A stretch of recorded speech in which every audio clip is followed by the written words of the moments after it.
السلام علیکم میم۔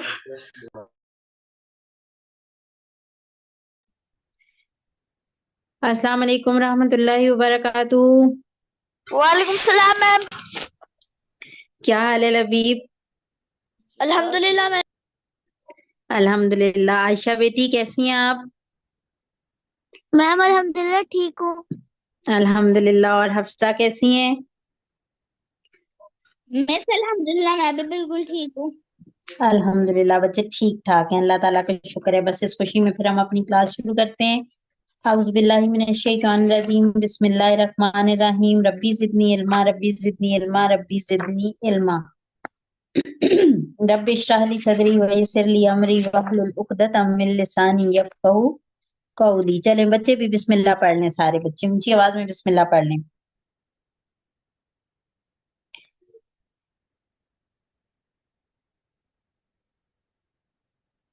بچوں نے بسم اللہ پڑھ لی؟ یس آپ لوگ یس بے شک میم۔ مائک آن کر کے بسم اللہ پڑھ لیتے ہیں نا۔ بسم اللہ الرحمن الرحیم۔ بسم اللہ الرحمن شاباش۔ الرحیم۔ السلام علیکم میم۔ وعلیکم السلام ورحمۃ اللہ وبرکاتہ۔ محمد علی کیسے ہیں آپ؟ میم میں ٹھیک ہوں۔ الحمد للہ الحمد للہ بچے ٹھیک ٹھاک ہیں۔ بس ہم اپنا ٹائم نہیں ویسٹ کرتے ہیں اور ہم جلدی سے اپنی کلاس شروع کرتے ہیں۔ بسم اللہ الرحمن الرحیم۔ پیارے بچوں، کل ہم نے اپنا ٹاپک ختم کیا تھا کہ نبی کریم صلی اللہ علیہ وآلہ وسلم نے جو شاہان عرب کو خطوط لکھے، کل ہم نے اس سے متعلق پڑھا تھا۔ اس میں جو چیز امپورٹنٹ ہے، سمجھنے والی ہے، جو کل بھی آپ لوگوں کے ساتھ میں نے ڈسکس کی تھی، وہ آج ہم ذرا سی اس کا ریکیپ لیتے ہیں، اس کو تھوڑا سا ریوائز کرتے ہیں، پھر آگے چلتے ہیں۔ آپ لوگ دیکھیں، ہم نے دیکھا تھا کہ ہمارے پیارے نبی صلی اللہ علیہ وآلہ وسلم کی دعوت کا کام کہاں سے شروع ہوا؟ یہاں مکہ مکرمہ سے۔ کہاں سے یہ کام سٹارٹ ہوا؟ یہاں سے، مکہ مکرمہ سے۔ اور جب غار حرا میں آپ پہ پہلی وحی آئی، اس کے بعد آپ نے کس کو دعوت دی؟ آپ نے کس کو دعوت دی اسلام لانے کی؟ اپنی فیملی کو، اپنے گھر والوں کو، ٹھیک ہے؟ آپ نے ان کو جو تھا وہ آپ نے بلایا کہ ایک اللہ کی طرف آؤ اور شرک نہیں کرو۔ اس کے بعد آپ کو کیا حکم ہوا؟ اس کے بعد آپ کو حکم ہوا کہ آپ جو ہیں وہ اپنے خاندان کے لوگوں کو کہیں۔ پھر آپ نے اپنے خاندان کے لوگوں کو دعوت دی اسلام کی۔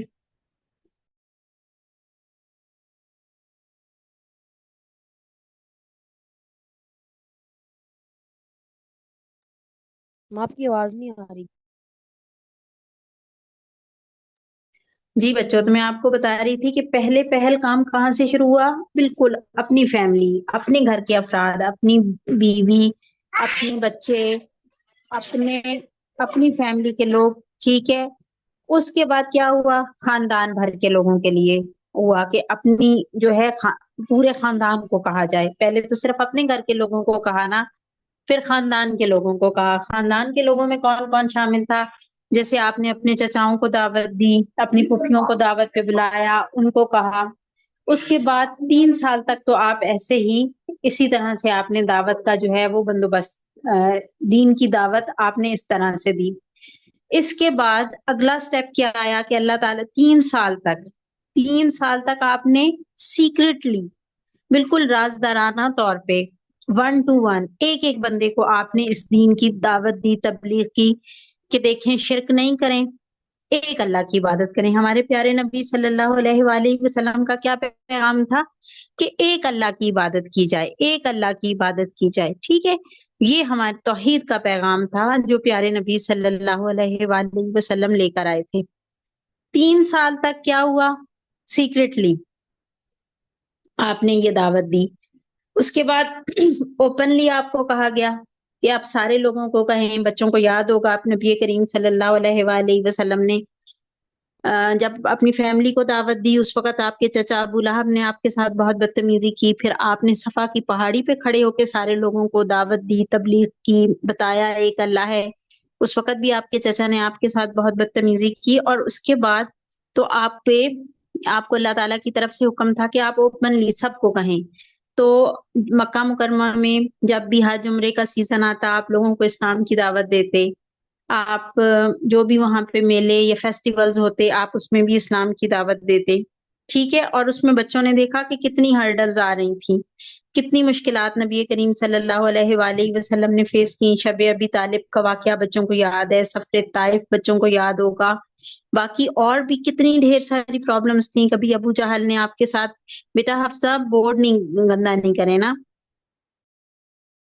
کبھی ابو جہل بدتمیزی کر رہا ہے، کبھی عقبہ بن ابی معیط مسائل کھڑے کر رہا ہے، کبھی کوئی کبھی کوئی کبھی کوئی، لیکن نبی کریم صلی اللہ علیہ وآلہ وسلم اپنے مشن پر ڈٹے رہے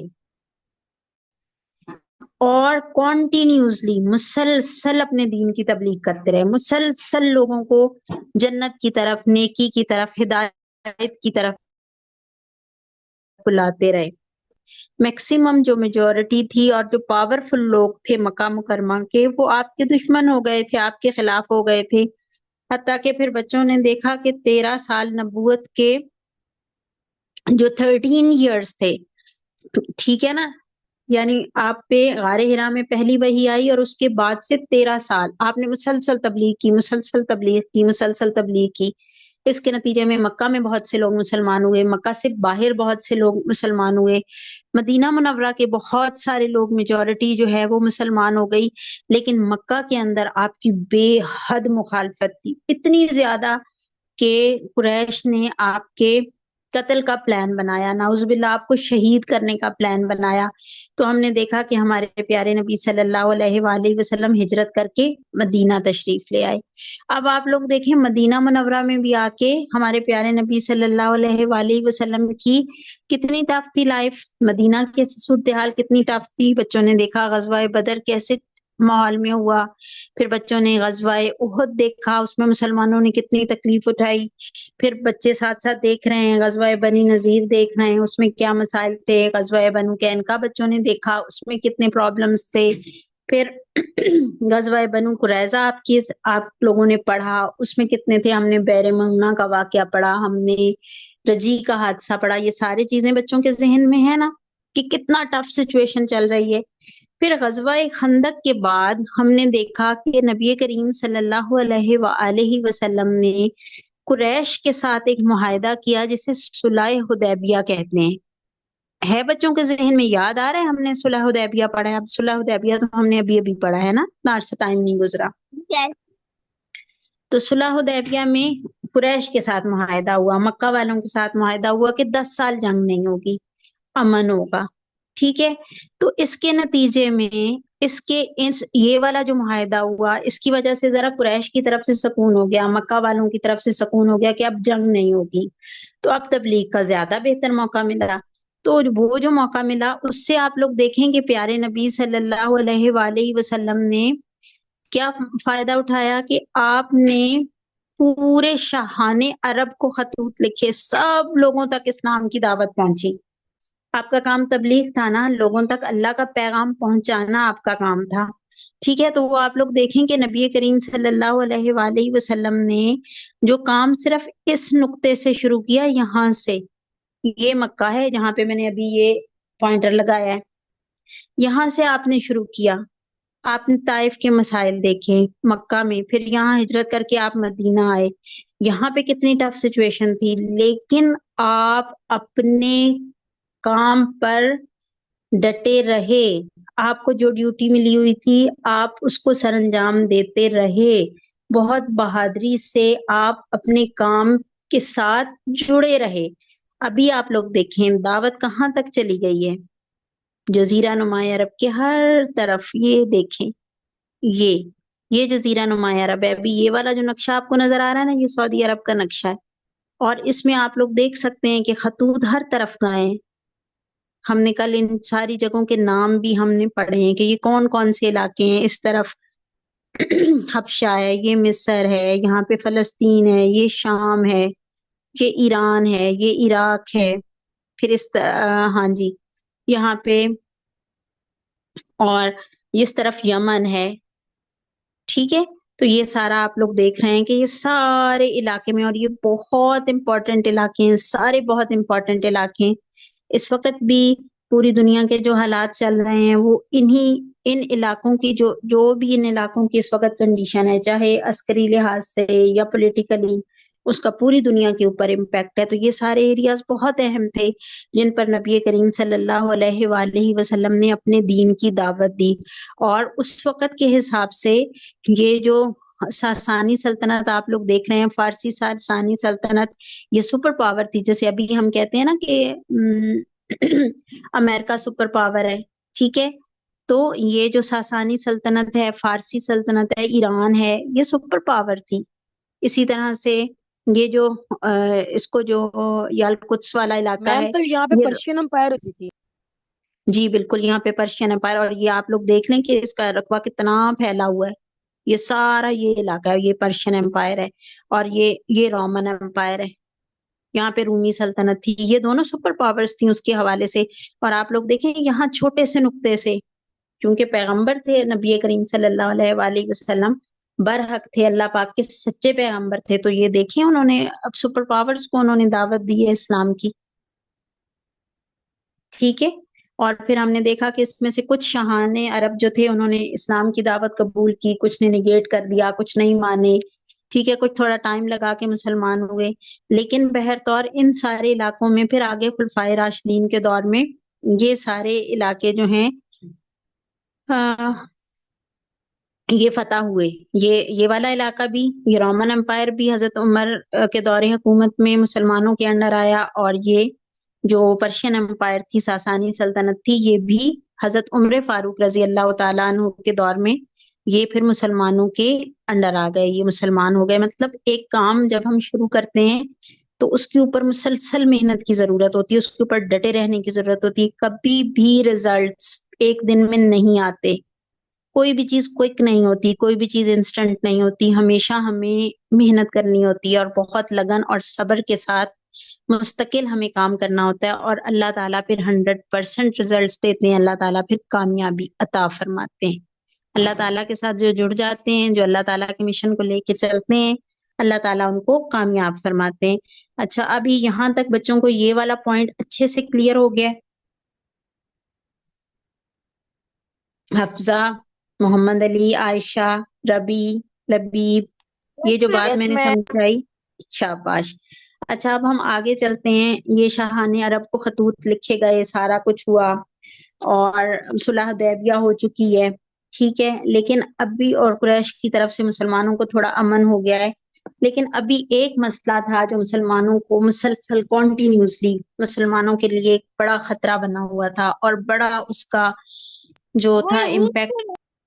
ہاں جی، وہ یہود تھے، اور وہ جو اور یہود بھی وہ تھے جو خیبر میں جا کر آباد ہوئے تھے. ابھی میں آپ لوگوں کو میپ میں نے ان کو گروپ میں بھی بھیجا ہے، اور انشاءاللہ تعالی میں ابھی آپ کے ساتھ یہاں پہ شیئر بھی کرتی ہوں، اور ہم اس کو ڈسکس کرتے ہیں ابھی انشاءاللہ تعالی. آج کا ہمارا ٹاپک ہے بھی غزوہ خیبر سے متعلق، اور اسی کو ہم آج سمجھنے کی کوشش کریں گے انشاءاللہ تعالی.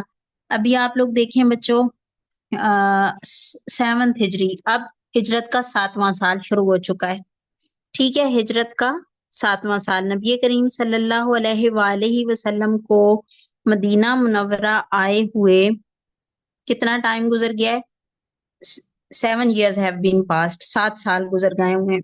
ان 7 سالوں میں جو کچھ ہوا وہ آپ لوگوں کے سامنے، آپ لوگوں نے ہر چیز دیکھی ہے، سنی ہے، سمجھی ہے. اس میں اب آپ لوگ دیکھیں کہ یہاں پر نبی کریم صلی اللہ علیہ وآلہ وسلم کا جس وقت غزوہ بنی نذیر ہوا تھا، اور جو یہود کا قبیلہ تھا بنو نذیر، ان کو نبی کریم صلی اللہ علیہ وآلہ وسلم نے مدینہ سے باہر نکال دیا تھا. کیوں؟ ان کی آپ لوگوں نے دیکھا ہے کہ انہوں نے دھوکے سے، سازش کے ساتھ نبی کریم صلی اللہ علیہ وآلہ وسلم کے قتل کا پلان بنایا ہوا تھا. آپ لوگوں کو یاد ہوگا کہ ہر کسی نے اپنے کپڑوں کے اندر خنجر چھپائے تھے، اور آپ کو بظاہر بلایا ہوا تھا کہ آپ آئیں، اپنے دین کی بات کریں، اگر ہمیں اچھی لگی تو ہم دین قبول کر لیں گے. بظاہر انہوں نے یہ بات کی تھی، اور اندر ان کا پلان یہ تھا کہ جب آپ آ کے بیٹھیں گے تو سب لوگ اکٹھے مل کر ایک ہی باری میں ہر بندہ خنجر سے آپ کے اوپر وار کرے گا. اور صرف یہاں تک یہ نہیں ہوئے، بلکہ ان کا ایک بندے نے یہ بھی پلان کیا کہ آپ کو دیوار کے ساتھ آپ بیٹھیں گے، اور وہ اوپر جا کے ایک بڑا پتھر پھینکے گا،